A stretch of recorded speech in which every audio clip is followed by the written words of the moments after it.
একজন লোকের একটা সন্তান অসুস্থ হয়ে মেডিকেলে ভর্তি হলো।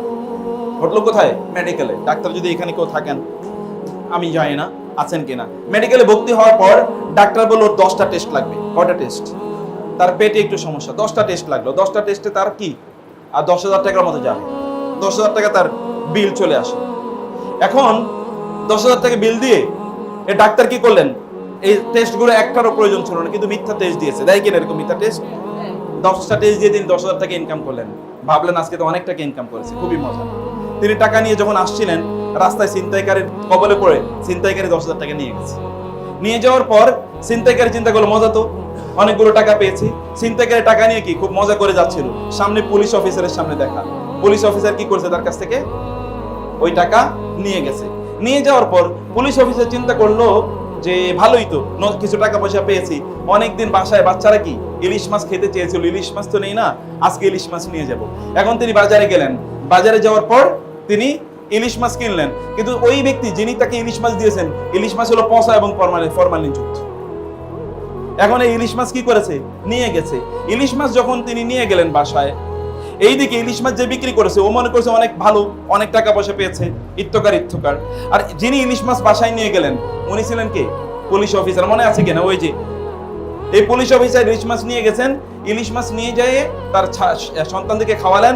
ওই সন্তানের পেট খারাপ হয়ে গেছে, এর হসপিটালে ভর্তি করাইছে। আবার 10,000 টাকা তার বিলিশ। ওই টাকাটা কার ছিল? ওই যে দেখেছেন না কিভাবে ঘুরে ঘুরে সব যায়। আপনি কখনো হারামের জিনিস আপনার নিজের কাছে রাখতে পারবেন না। আপনি কখনো অন্যায় ভাবে কোনো জিনিস আপনার নিজের কাছে রাখতে পারবেন না।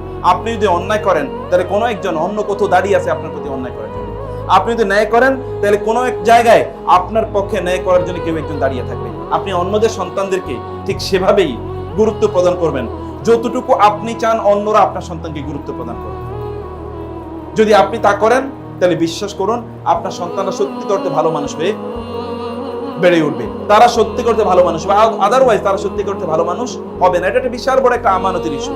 আপনি নিজেই কোনো অবস্থায় খেয়ানতের দায়িত্ব গ্রহণ করবেন না, অথবা আপনি নিজেই কিয়ামতের একটা আলামত হয়ে যাবেন না যে আমি এখানে দায়িত্ব পালন করছি, অথবা আমি যে দায়িত্ব পালন করছি এই দায়িত্ব যথাযথভাবে পালন করছি না। একজন ব্যক্তির মর্যাদা হলো তিনি কত সুন্দরভাবে তার দায়িত্বটা তিনি পালন করছেন, কত সুন্দরভাবে তিনি করছেন। এটা হচ্ছে আর আপনার মর্যাদা নির্ভর করে। সবাই তো কাজ করে, কিন্তু অধিকাংশ লোকই কাজটা সুন্দরভাবে করতে পারে না। এই যে এত বড় বিল্ডিং দেখে আপনাদের ভালো লেগেছে না? কেন ভালো লেগেছে? যিনি কাজটি করেছেন খুব সুন্দর করে করেছেন। কাজটি যদি তিনি অসুন্দর করে করতেন, তাহলে আপনি বিভিন্ন মন্তব্য করতেন, আপনি বিভিন্ন কথাবার্তা বলতেন। ইনি সুন্দর করে কাজটি করেছেন। সুন্দর করে কাজটি করার মধ্যে কি আছে? মর্যাদা আছে। আপনি যে আল্লাহর সৃষ্টির দিকে তাকান, আপনি কোথাও অসুন্দর দেখতে পাবেন? এক ফোঁটা অসুন্দর দেখতে পাবেন। আপনি আসমানের দিকে তাকান, আপনি জমিনের দিকে তাকান, আপনি গাছের দিকে তাকান, আপনি ন্যাচারাল আদার এনভায়রনমেন্টের দিকে তাকান, সবকিছু আপনাকে মুগ্ধ করবে, বিমুগ্ধ করবে। আল্লাহ তাআলাও চান ইন্নাল্লাহা ইউহিব্বুল মুহসিনিন, ইন্নাল্লাহা কাতাবাল ইহসান আলা কুল্লি শাই। আল্লাহ তাআলা চান আপনি যে কাজটি করেন এই কাজটি সুন্দর করে করবেন। এটি আল্লাহ চান। আপনি যদি কোনো একটি কাজ সুন্দর করে করতে পারেন, তাহলে এটা আপনাকে সবচেয়ে বেশি মর্যাদা প্রদান করবে। আপনি হন না সবচেয়ে ভালো শিক্ষক হন, আপনার স্কুলে অথবা আপনার এলাকায় আপনি সবচেয়ে ভালো শিক্ষক হন, লোকেরা বলবে অমুক শিক্ষকের কাছ থেকে আমি শিখেছি, অমুক শিক্ষক আমাকে জানিয়েছে, অমুক শিক্ষক আমাকে শিখিয়েছে। আপনার শিশু যারা আছে, আপনার সামনে যারা শিক্ষার্থী আছে, ওদের গোটা জীবনকে আপনি পরিবর্তন করে দিতে পারেন। কিভাবে পরিবর্তন করে দিতে পারেন? আমি একটা গল্প আপনাদেরকে বলছি। গল্পটা হলো এরকম। বাজারে গিয়েছেন একজন মুরব্বী, বৃদ্ধ একজন লোক, শুটেড বুটেড একজন লোক এসে তাকে বলে আসসালামু আলাইকুম। বলে তুমি? ওয়ালাইকুম সালাম। তুমি কে বাবা? বলে স্যার আমি আপনার ছাত্র, আপনি আমাকে চিনতে পারেন না? বলে না, তোমাকে তো আমি চিনতে পারছি না। বলে স্যার তাহলে আমি আপনাকে ক্লু দেই, তাহলে আপনি চিনতে পারবেন। বলে কি ক্লুটা? ক্লুটা হলো স্যার, আপনার মনে আছে কিনা একদিন ক্লাসে একটা পেন্সিল হারিয়ে গিয়েছিল, আপনি তখন বলেছেন এই পেন্সিলটা কার কাছে আছে দিয়ে দাও। পেন্সিল কেউ দেয়নি।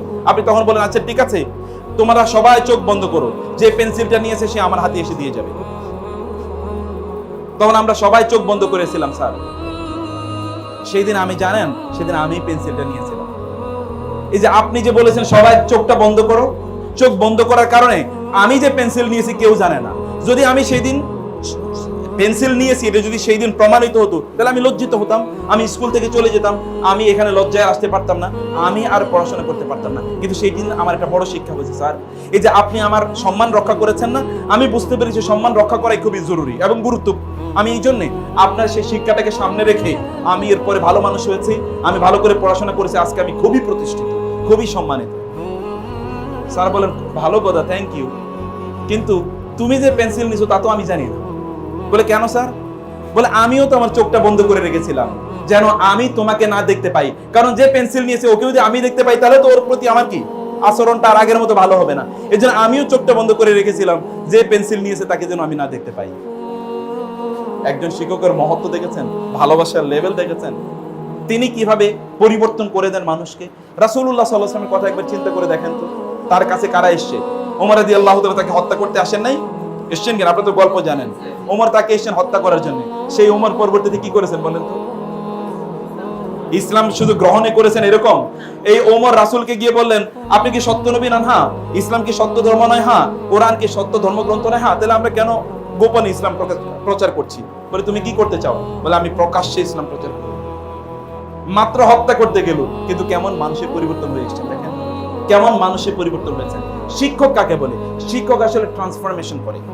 শিক্ষক আসলে একজন মানুষকে পরিবর্তন করে, বিবর্তন করে থাকে, তার মধ্যে স্বপ্ন জাগিয়ে দেয়, তার মধ্যে আশা জাগিয়ে দেয়, তার মধ্যে প্রত্যাশা জাগিয়ে দেয়।